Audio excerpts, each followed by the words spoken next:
Hello friends, నేను మీ Khan. Welcome back to my YouTube channel Khan మైండ్లోకి స్వాగతం. మన సబ్స్క్రైబర్ ఆర్బిఎల్ క్రెడిట్ కార్డ్ని సెటిల్మెంట్ చేసుకోవడం జరిగింది. అవుట్స్టాండింగ్ అమౌంట్ 2,45,890.22 సెటిల్మెంట్ చేసుకున్న అమౌంట్ అంటే పే చేయాల్సిన అమౌంట్ 26,000 రూపీస్ మాత్రమే. ఇది కూడా ఓటీఎస్లో పేమెంట్ చేయడం జరుగుతుంది. లెటర్ ఇష్యూ అయిన date 30 July 2025, due date 30 July 2025. Percentage చూస్తే ఇది నిజంగా చెప్పాలంటే కాన్మెంట్ ఛానల్ని కనెక్ట్ అయిన తర్వాత ఆల్ వీడియోస్ ఆడియోస్ చూసి మన సెటిల్మెంట్ లెటర్లు కూడా చూసేసి రికవరీ టీంతో మంచి నెగోషియేషన్ చేసి 10.6% తీసుకున్నారు మన సబ్స్క్రైబర్. గ్రేట్.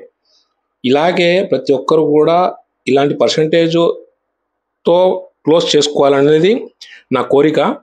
బట్ ఇది అందరికీ సాధ్యం కాదు. కొందరికి ధైర్యం ఉంటుంది, కొందరికి ధైర్యం ఉండదు, కొందరికి టైం ఉంటుంది, కొందరికి టైం ఉండదు.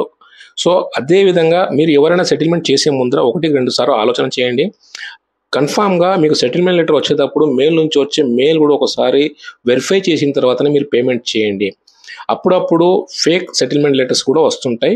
ఇలాంటి లెటర్స్ చూసేసి మీరు పేమెంట్ చేసేసి ఎక్కడి నుంచో తీసుకొచ్చిన అమౌంట్ పే చేసిన తర్వాత అమౌంట్ మళ్ళీ తిరిగి రిటర్న్ రాదు. దయచేసి 1-2 సార్లు క్రాస్ చెకింగ్ చేసిన తర్వాతనే మీరు పేమెంట్ చేయండి. కాన్మెంట్ ఛానల్ని మీరు సబ్స్క్రైబ్ కన్ఫామ్గా చేసుకొని వచ్చే ప్రతి ఒక్క వీడియో ఆడియోని స్కిప్ చేయకుండా చూడండి. ఆర్బీఐ రూల్స్ మీకు 100% కన్ఫామ్గా ఇంప్రూవ్మెంట్ రావడం కన్ఫామ్. సో లేట్ చేయకుండా ఫ్రెండ్ నా ఛానల్ సబ్స్క్రైబ్ చేయండి, లైక్ చేయండి, షేర్ చేయండి. జై హింద్. చల్వా.